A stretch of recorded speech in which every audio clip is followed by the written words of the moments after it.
History records facts, but it hides truths.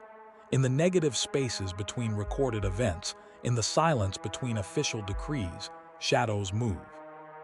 There is a persistent sensation that the world as it is presented is a construct, a stage managed by unseen hands.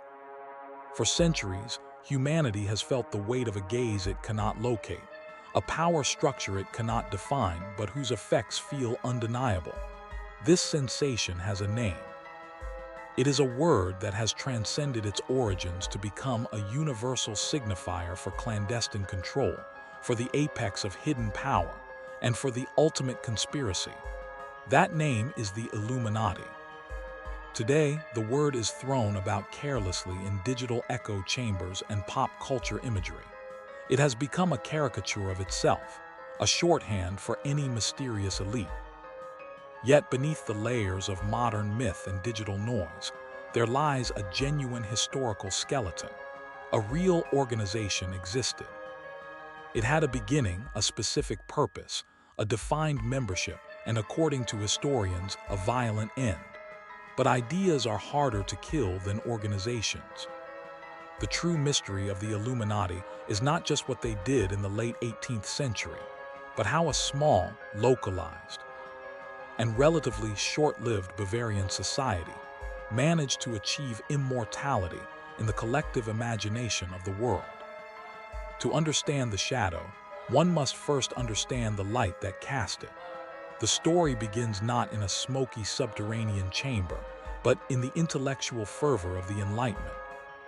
It begins in the electorate of Bavaria, a deeply conservative Catholic state within the Holy Roman Empire, in the year 1776. The University of Ingolstadt was a fortress of Jesuit thought. The Society of Jesus held a monopoly on education and intellectual life, fiercely guarding the established order of the church and the aristocracy. Into this rigid environment stepped Adam Weishaupt.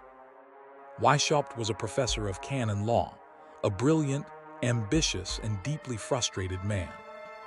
He was steeped in the radical new ideas filtering in from France and England, ideas of rationalism, secularism, and the supreme capability of the human mind to govern itself without divine right or clerical intervention.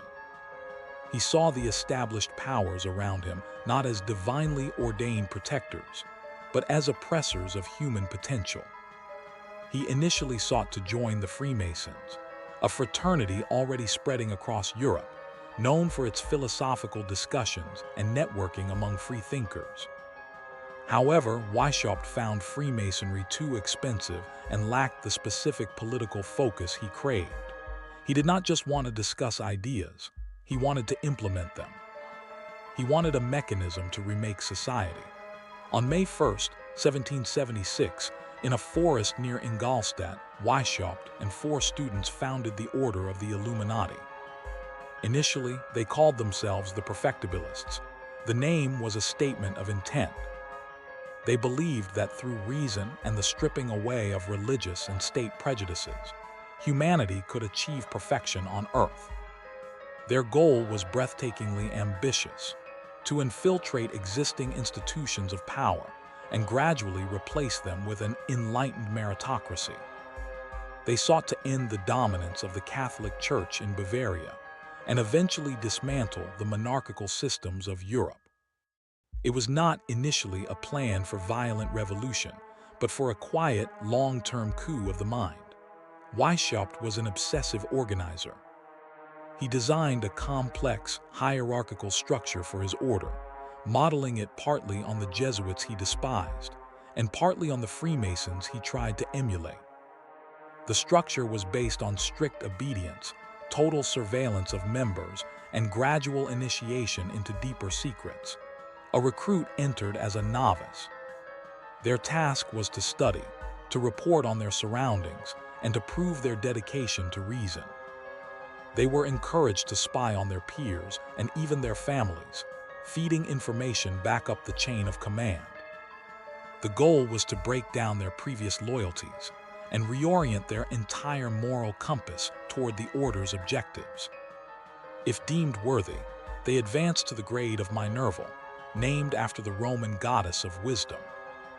Here, they were introduced to the order's true aim, the liberation of mankind from the shackles of superstition. They met in lodges dedicated to classical knowledge, adopting code names from antiquity. Weishaupt renamed himself Spartacus, after the leader of the Roman slave revolt, a clear indication of his desire to overthrow the existing masters. The final stage of the lower degrees was the illuminated Minerval. Only here did the initiate begin to grasp the full scope of Weishaupt's vision.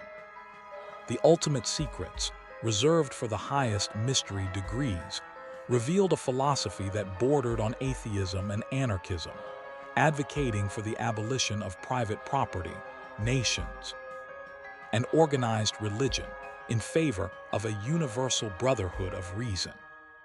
For the first few years, the order remained small, a peculiar intellectual club for disgruntled students and academics in Ingolstadt. Its explosion onto the European stage came through a strategic alliance. Weishaupt realized that instead of building a network from scratch, he could parasitize an existing one. In 1780, a charismatic and well-connected nobleman, Baron Adolf von Knigge, joined the Illuminati. Knigge was already a prominent Freemason. He saw the potential in Weishaupt's organizational zeal and used his own connections to embed the Illuminati structure within existing Masonic lodges. The plan worked with devastating effectiveness. Masonic lodges across Germany, Austria, France, and Italy were quietly infiltrated. Men who joined Freemasonry seeking philosophical fraternity found themselves being vetted for a deeper, more political circle within the circle. The Illuminati skimmed the cream of European society. Intellectuals, bureaucrats, writers like Goethe and Herder, and even minor princes were drawn into its orbit. By roughly 1784, the order boasted between 2,000 and 3,000 members. They had achieved Weishaupt's initial goal. They had placed agents of rationalism inside the machinery of the state. But success brought inherent dangers. As the organization grew, discipline fractured. Weishaupt's domineering personality clashed with the aristocratic Knigge. Knigge felt Weishaupt was a tyrant playing at being a liberator, while Weishaupt viewed Knigge as insufficiently committed to the hard truths of the order's ultimate goals. The internal strife became impossible to contain. More dangerously, the order's secrecy began to leak. Boastful members hinted at their hidden knowledge in public. Suspicion grew among the Bavarian authorities that a subversive force was operating within their borders. The newly installed Elector of Bavaria, Karl Theodor, was a staunch conservative terrified of Enlightenment radicalism. In June 1784, Karl Theodor issued an edict banning all secret societies that had not been sanctioned by the state. The Illuminati were not explicitly named, but the target was clear. Weishaupt, sensing the closing net, attempted to quiet the order's activities, but it was too late. The decisive blow came in 1785. An Illuminati courier was struck by lightning and killed while carrying important dispatches. The authorities recovered documents detailing the order's structure, the names of high-ranking members, and, most painfully, Weishaupt's own cynical writings about using recruits as pawns. The revelations caused a scandal across Europe. The Bavarian government published the seized documents, exposing the Illuminati's plans to subvert religion and government. The reaction was swift and brutal. Membership became a crime punishable by severe fines, imprisonment, or exile. Weishaupt fled Ingolstadt, living the rest of his life in exile under the protection of a sympathetic duke in Gotha, forever denying the more extreme accusations leveled against him. By roughly 1787, as a functioning, coherent organization in Bavaria, the Order of the Illuminati was effectively dead. And this is where history ends and the myth begins. If the story had stopped there, the Illuminati would be a historical footnote, an interesting, short-lived example of extreme Enlightenment thought, but the timing of their demise was crucial. Just a few years after the order was crushed in Bavaria, the world turned upside down. In 1789, the French Revolution erupted. The absolute monarchy of France was violently dismantled. The aristocracy faced the guillotine. The Catholic Church was stripped of its power and lands. It was an event of such cataclysmic scale that many contemporaries could not accept it as a natural political evolution. It was too sudden, too total, too terrifying. Conservatives across Europe looked at the chaos in France and needed an explanation. They could not accept that the revolution was a genuine uprising of the people against oppression. They needed a prime mover, a hidden hand that had engineered the destruction of the old world. The memory of the Bavarian scandal was still fresh. The published documents of the Illuminati provided a perfect blueprint. Had Weishaupt not explicitly called for the destruction of monarchies and the church? Had the order not infiltrated French Masonic lodges in the years leading up to the revolution? Two authors independently crystallized this theory, cementing the Illuminati legend forever. In 1797, Scottish physicist John Robison published proofs of a conspiracy against all the religions and governments of Europe. Simultaneously, the French Jesuit Abbé Barreau published his multi-volume memoirs illustrating the history of Jacobinism. Both argued with intense conviction that the French Revolution was not a spontaneous event, but the direct result of an Illuminati plot. They claimed the order had survived its suppression in Bavaria, gone deeper underground, and used French Freemasonry to orchestrate the terror in Paris. They painted a picture of a vast, disciplined, atheistic octopus with tentacles reaching into every throne room in Europe. These books became bestsellers. The idea was seductive. It provided a simple, coherent explanation for a chaotic world. It meant that history was not random, it was directed. Even if directed by evil forces, there was a plan. The fear of the Illuminati traveled across the Atlantic to the young United States. During the political turmoil of 1798, high-ranking figures, including President John Adams and clergy in New England, publicly warned against Illuminati agents infiltrating American institutions to spread atheism and anarchy. The panic eventually subsided, but the seed was planted in the bedrock of modern conspiracy culture. The concept had been established, a secret society of superintelligent elitists working behind the scenes to establish a new world order. This phrase, borrowed from Virgil and later printed on the American dollar bill, became inextricably linked with the Illuminati in the public consciousness. Despite the total lack of historical connection between Weishaupt's group and the Founding Fathers' design committee, throughout the 19th century, the legend simmered. It became a staple of anti-Masonic movements and was frequently adapted by various political fringes to describe their enemies. But it was the 20th century, an era of global wars, centralized banking, and mass media, that provided the fertile ground for the myth to truly mutate and conquer the globe. The modern incarnation of the Illuminati legend is less about Bavarian rationalism and more about a unified field theory of power. In a world of immense complexity, where global finance, geopolitics, and technology intertwine in ways average citizens cannot possibly track, the Illuminati serves as a simplifying device. It is no longer just about overthrowing altars and thrones. The modern mythos absorbs everything. The rise of international organizations like the United Nations, the World Bank, and the Bilderberg Group are seen not as complex diplomatic or economic entities, but as front organizations for the hidden directorate. The symbolism adopted by this modern myth is potent, borrowing heavily from Freemasonry, Egyptology, and occultism. The Eye of Providence, the radiant eye within a triangle, peering out from the Great Seal of the United States, has become the de facto logo of this imagined power structure. Historically, it is a symbol of divine providence, God watching over humanity.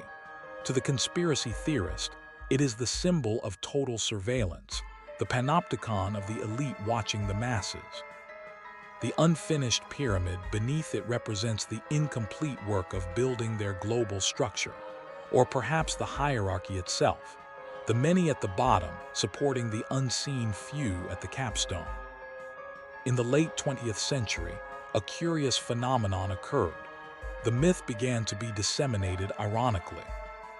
In the 1960s and 70s, counterculture figures like Robert Anton Wilson promoted Illuminati conspiracies as a form of guerrilla ontology, a way to destabilize people's rigid belief systems by bombarding them with contradictory, paranoid information.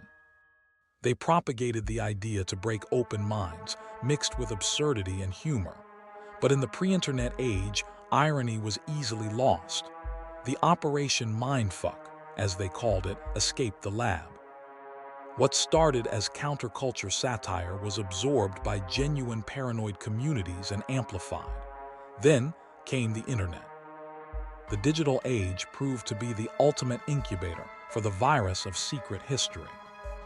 The decentralized nature of the web allowed isolated researchers to connect dots, however tenuous, between disparate events. A bank merger in London, a political assassination in Africa, a strange symbol in a music video in Los Angeles. All could be woven into the grand narrative on message boards and early websites.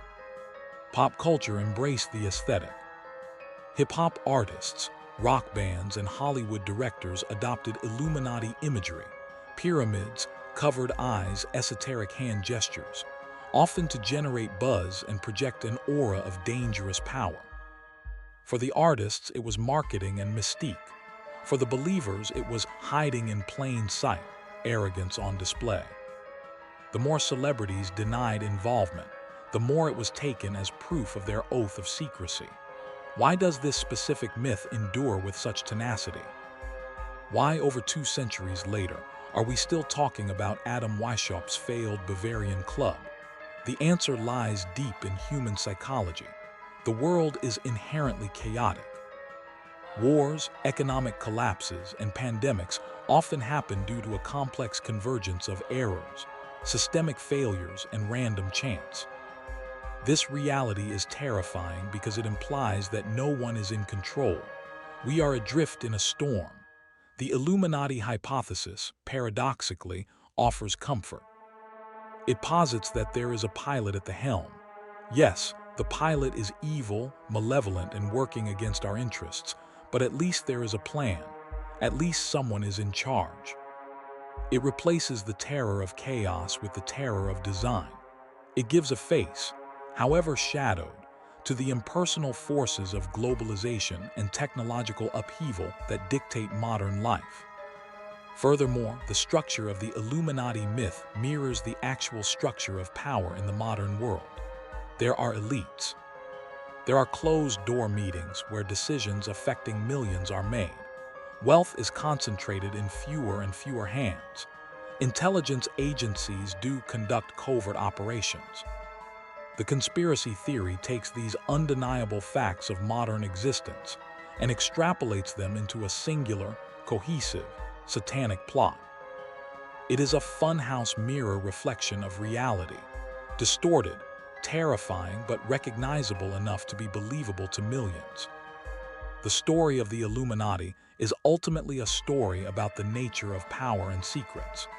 Weishaupt believed secrets were necessary to protect reason from tyranny. His enemies believed his secrets were a cloak for destruction. Today, the myth asserts that the ultimate secret is that democracy is an illusion. There is no credible historical evidence linking the Bavarian Illuminati of 1776 to any modern organization holding global sway. Historians are united in the conclusion that Weishaupt's order was crushed, yet the symbol remains. It has detached itself from its history and become an autonomous entity in the cultural consciousness. It is a blank screen onto which we project our deepest anxieties about authority, surveillance, and our own powerlessness. As long as there are vast disparities in wealth and influence, as long as decisions that shape the world are made behind closed doors, and as long as human beings fear the dark, the idea of the Illuminati will remain. Perhaps Weishaupt succeeded in a way he never intended. He wanted to create an order that would change the way humanity thinks. He failed to change the political structure of his time, but he created a phantom that has haunted the global imagination for 250 years. The historical order is dead. The mythological order is immortal. And as you navigate a world of surveillance cameras, algorithmic manipulation, and monolithic corporate power, it is hard to shake the feeling, however irrational, that the eye in the pyramid is still watching. The archives are vast and many doors remain locked. We only see what the light catches. But it is in the shadows that the real history is written, waiting for those brave enough or foolish enough to try and read it. The epic of secrets is far from over. It may have only just begun.